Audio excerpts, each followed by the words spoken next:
Hello everyone, welcome to Profit by India and to a new video, and thank you so much for supporting our channel with all your love and care.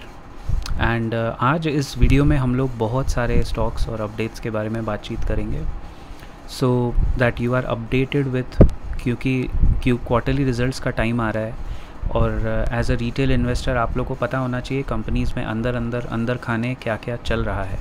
So doctor Reddy's के लिए एक positive है. They have announced एल्वोटेक के साथ एक उनका जो basic biologic licence application था उसको यूएस एफडीए का अप्रूवल मिला है. It's a big news, but personally ये सारे स्टॉक्स में से कोई भी मेरी तरफ से बाय या सेल रिकमेंडेशन नहीं है. It's only for training and educational purposes. मैं सिर्फ आपको मोमेंटम के लिहाज से खबर बता रहा हूँ. That doesn't mean that I am talking about it और स्पीकिंग अबाउट अ स्टॉक. हाँ, जहाँ मेरे को लगता है कि मेरे ट्रेनिंग प्रोग्राम के और ट्रेनिंग एंड एजुकेशनल पर्पस से अच्छा लग रहा है वहाँ मैं स्पेसिफाई करके या तो उस पर अलग से वीडियो आएगा या आई विल मेंशन. BPCL का खबर आप खुद पढ़िए. कोलैबोरेट्स विथ BLUJ एरोस्पेस और बड़ी बड़ी बातें to launch the world's first hydrogen powered VTOL aviation ecosystem. See we have to be careful with this narrative because it's a government company. Ultimately ये लोग क्या नैरेटिव सेट करते हैं और अंदर क्या चीज़ें बदलती है, यू नेवर नो. गवर्नमेंट ने तो 3 साल पहले ये भी कहा था कि हम BPCL को डिसइन्वेस्टमेंट करके हिस्सा बेचेंगे. क्या हुआ उसका? एक कोई ठेला भी बेच नहीं पाई सरकार. कुछ नहीं बिका BPCL का. डिसइन्वेस्टमेंट तो अभी वो बजट में मेंशन भी नहीं करते हैं. So it's a positive, but management integrity पे क्वेश्चन है. Speaking of management integrity, coming to IndusInd bank, ये वही हैं अशोक हिंदुजा जी जिन्होंने बीच में आके कहा था कि अरे तो क्या हो गया, स्टॉक का प्राइस 1500 से खाली 600 तक ही तो गिरा है, कोई बात नहीं, we have enough liquidity, bank के डिपॉजिट्स को प्रॉब्लम नहीं होगा.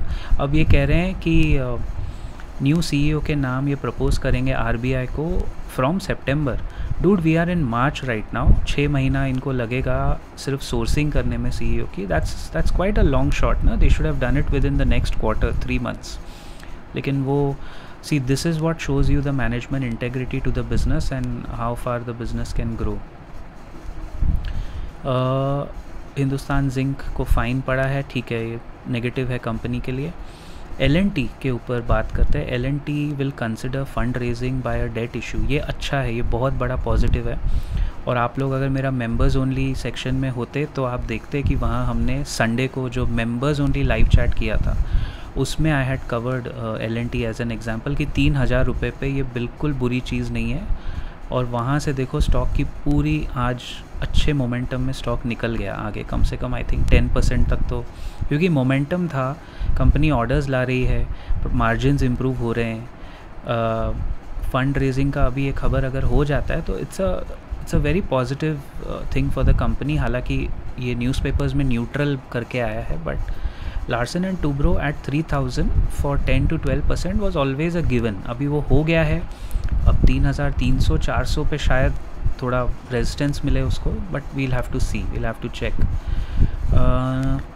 Then Canara bank has raised 4000 crore through 7.46% return वाले Tier 2 बॉन्ड्स. इसी तरह का कुछ आई थिंक L&T जब लाएगा बॉन्ड्स तो वो शायद आपको 8-9%, थोड़ा ज़्यादा ही देना चाहिए. 10% अगर देता है L&T तो बहुत अच्छा रिस्पॉन्स मिलेगा.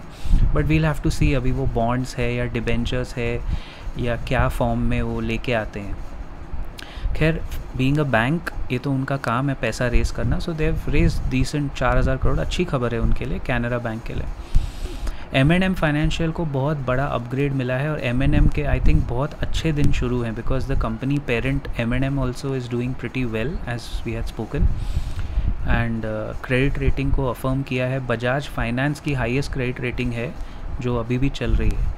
वाडीलाल इंडस्ट्रीज़ में they have continued with mister Rajesh Gandhi and mister Devanshu Gandhi as MDs. और ये स्टॉक अभी अपने सारे अच्छे लेवल्स को क्रॉस करके, ये भी मैंने अपने मेंबर्स ओनली सेक्शन में बताया था. And I am happy to share that there was a member who actually consulted his financial adviser हमारे इस वाडीलाल के ट्रेनिंग एग्जाम्पल के बाद, and he made 30% within 3 months, within actually 3 weeks, क्योंकि वो 3 months की बात हुई थी. बट वो अच्छे भाव पे लेके निकल गए. अभी तो ये ऊपर है स्टॉक. अभी तो जैसे चंबल फर्टिलाइज़र भी ऊपर निकल गया, अब करेक्शन दे रहा है. वाडीलाल निकल गया.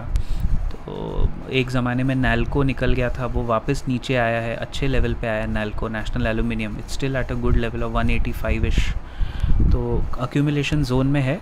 बट अभी जो भी स्टॉक आप लेंगे ना दोस्तों, वो थोड़ा 1 या 2 साल के टाइम होराइज़न के हिसाब से ही लेना चाहिए। That's my humble request, because अभी मार्केट हो सकता है काफ़ी साइडवेज अभी भी हो जाए, ऊपर जाके नीचे आए, रेंज में रहे। Then we have NTPC, company will issue 4000 crore, point to be noted, unsecured debentures. कभी भी आप अगर बॉन्ड मार्केट में जाएं और AA रेटेड बॉन्ड्स लेने हैं आपको, ये भी मैंने हमारे मेंबर्स सेक्शन में कवर किया था कि search for bonds which are at least if not AAA rated, AA rated, and they should be secured bonds, not unsecured debentures। यहीं पे आके ये पावर कंपनीज़ और ये सब बहुत सारे अनसिक्योर्ड चीज़ें इशू करती हैं और लोग फिर वो लेते हैं। और फिर देखिए, बेसिकली डिबेंचर्स हो या बॉन्ड्स हो, कम से कम 10% का रिटर्न होना चाहिए, फिक्स्ड रिटर्न होता है उसमें, और AA रेटिंग होनी चाहिए इकरा की तरफ से या कोई और अच्छी रेटिंग एजेंसी की तरफ से। PFC एक्स डिविडेंड है आज, सो इंटरिम डिविडेंड 3.5 रुपीज़ पर शेयर है ना। और ओला इलेक्ट्रिक के बारे में जितनी कम तारीफ़ करो उतनी ज़्यादा है। तो ये तो मैं शुरू से कह रहा था जब ये स्टॉक लिस्ट हुआ कि इसके अंदर कुछ पोकल है, पोकल बोलते हैं ना हम लोग लोकल लैंग्वेज में, पोकल स्टॉक है, कुछ है नहीं अंदर, खाली वैल्यूएशन के दम पे चल रहा है। और इसका CEO आके मार्केट में बोलता है कि संडे भी काम करो। मतलब these guys have completely lost their momentum. ये लोग सिर्फ वैल्यूएशन गेम में अभी भी अटके हुए हैं। बार्कलेज ने इंडिया में तो ये बड़ी खबरें हैं। See now the foreign institutions are parking money in India to show you that yes, हमने बॉटम पकड़ा, अब हम बॉटम पे धीमे धीमे करके एंट्री लेंगे। So Barclays has infused 2300 crore capital in India. That's like almost $300 million. That's a lot of money actually, yeah. अच्छा खासा पैसा उन्होंने इन्फ्यूज़ किया है। अब वो उसमें एक्सपांड करेंगे, सेंटर्स खोलेंगे, जो चाहिए वो ऑपरेशंस बढ़ाएंगे, which is a good thing. See, जब एक इंस्टीट्यूशन इस तरह वापस इंडिया में एक्सपांड करता है, ये एक पूरा टाइडल शिफ्ट, आपको टेक्टोनिक शिफ्ट दिखेगा। Domestic steel prices rise, but looming trade war का वो कंसर्न तो रहेगा। हाँ, बैंक ऑफ अमेरिका का जो कॉर्पोरेट सर्वे है उसने दिखाया है कि बिगेस्ट एवर ड्रॉप आएगा इन US एक्विटीज़। एक्चुअली जब ये साल शुरू भी हुआ था तभी से हमको कह रहे हैं हम लोग, मैं तो मेरे वीडियोज़ हैं डेटेड हैं from November, December, January onwards, कि US के लिए ये साल थोड़ा ख़राब रहने वाला है इन terms of equity markets, because उनके वैल्यूएशन बहुत ऊपर निकल गए दोस्तों, very high valuation, you can't sustain. और वहाँ से लेके अब तक देखो, नैस्डैक करेक्ट हो गया 14%, S&P जैसा स्टेबल इंडेक्स 10% नीचे गिर गया। सारे इंडाइसेस में गिरावट है, लेकिन नैस्डैक हमेशा ज़्यादा करेक्ट होता है, ज़्यादा चढ़ता भी है, करेक्शन भी ज़्यादा आती है। मेरे को लगता है और 4-5% करेक्शन बाकी है नैस्डैक में। तो जो लोग US मार्केट ट्रैक कर रहे हो, Nasdaq is something which I track much more, because उसमें सब टेक कंपनीज़ हैं। 15,935 का लेवल है मेरा बॉटम नैस्डैक पे। लेट्स सी कितना क्लोज पहुंचता है वहाँ के, but it will be good. 15,900 के आसपास अगर नैस्डैक आया, that will be a good price point for tech to rebound. लेकिन वो रिबाउंड में टाइम लगेगा, पूरा ये साल खप सकता है उस रिबाउंड में, इतना जल्दी नहीं होगा US का रिबाउंड। ये साल तो हमको दिख रहा है कि there is gonna be a lot of trouble in the US। But वो देखिए, इसका ये मतलब नहीं है कि वो उसी में पड़े रहेंगे या रोते रहेंगे। They are very fast to adapt. US will adapt and they will bounce back in terms of trade, inflation, their local issues, trade tariff. जो अभी आपको बादल दिख रहे, हो सकता है साल ख़त्म होते होते वो सब छट जाएँ।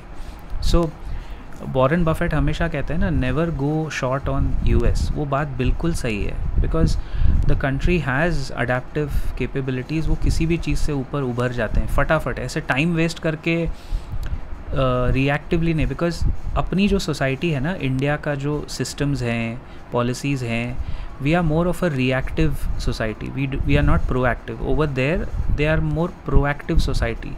और ये मैं तथ्य के साथ, एक्सपीरियंस के साथ कह रहा हूँ कि हम लोग का क्या होता है, कहीं कुछ हो गया उसके बाद हम उठते हैं, अरे ये कर दो, अरे वो कर दो।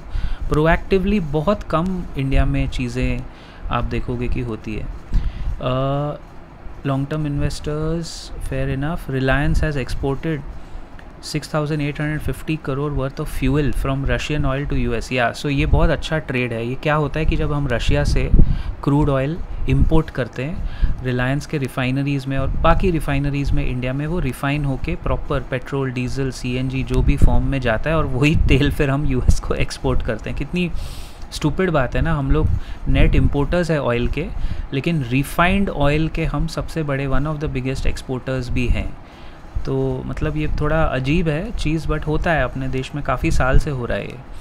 अच्छा, लास्ट पॉइंट देखिए, फोर्ड जो 2021 या 22 में बहुत शोर मचा के इंडिया से चला गया था कि भाई हमको परवड़ता नहीं है इंडिया में, और नितिन गडकरी जी ने बोला था तुमको जाना है तो जाओ, तुमको स्पेशल ट्रीटमेंट नहीं मिलेगी। वो अच्छा था उनका एक कदम। They are restarting their Chennai plant just for engine export, they don't want to do car production. तो अभी देखो ना, ये धीरे, फोर्ड जैसी कंपनी अगर इंडिया में वापस आ रही है, that shows you that is literally a tectonic shift. नहीं तो वो जिस तरह गए थे बोरिया बिस्तरा बांध के, हमको कभी नहीं लगा था कि वो लोग वापस आके कुछ भी इधर प्रोड्यूस करेंगे। हाँ, ये फर्स्ट 2 लाइन्स में अच्छी खबरें हैं। India solar cell and module imports have declined by 20% and 57% in the first 8 months. ये बहुत अच्छी खबर है। सो फाइनली कुछ ना कुछ हम लोग अच्छा कर रहे हैं कि चाइना से माल, एटलीस्ट अभी पता नहीं ये रिपोर्ट कहाँ की है, कितनी रिलायबल है, बट दिख तो रहा है कि थोड़ा फ़र्क तो पड़ रहा है। Second point also validates the same thing. India imposes provisional anti dumping duty on import of aluminium foil, जो इंडिया में बहुत बिकता है होटल्स में, खाने वाने में, बाकी चीज़ों में। तो ये अच्छी बात है कि चाइना का माल जितना कम डंप होगा अपने ऊपर। लेकिन प्रॉब्लम क्या है पता है, चाइना डायरेक्ट चाइना से नहीं, हांगकांग से, सिंगापुर से, ताइवान से, कहाँ कहाँ से डंप करवा सकता है। तो we have to keep a tab on that. अभी अपने बाबू लोग के पास इतनी अक्ल होएगी तो होनी तो चाहिए, तो वो रखेंगे शायद। S&P जैसा मैंने कहा, upgrades Bajaj finance, Shriram and other NBFC। That's a great news actually for BAF, for Bajaj finance. LG electronics का वो IPO का नॉड मिल गया है, वो बात पहले भी हमारे चैनल पे हो चुकी है। Then Shapoorji gets binding bids for biggest India private equity debt deal. इस पर थोड़ी मेरे को नज़र रखनी पड़ेगी।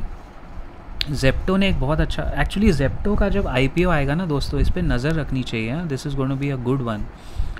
जेप्टो ने एप्पल प्रोडक्ट्स डिलीवर करने का निर्णय किया है, emulating quick commerce rivals Instamart, Blinkit and Big Basket. So I think Zepto is one quick commerce company जिस पे मेरी भी नज़र है once they come out. But फ़िलहाल तो मैं NSE के IPO का वेट कर रहा हूँ, नेशनल स्टॉक एक्सचेंज का IPO। And this is not again a buy और sell recommendation at all, it's just my training and educational purpose. तो स्टॉक मार्केट अभी काफ़ी ऊपर चल रहा है, देखते हैं ये सस्टेन कितना करता है निफ्टी का momentum. I'll see you in the next video very soon. Till then, keep profiting guys.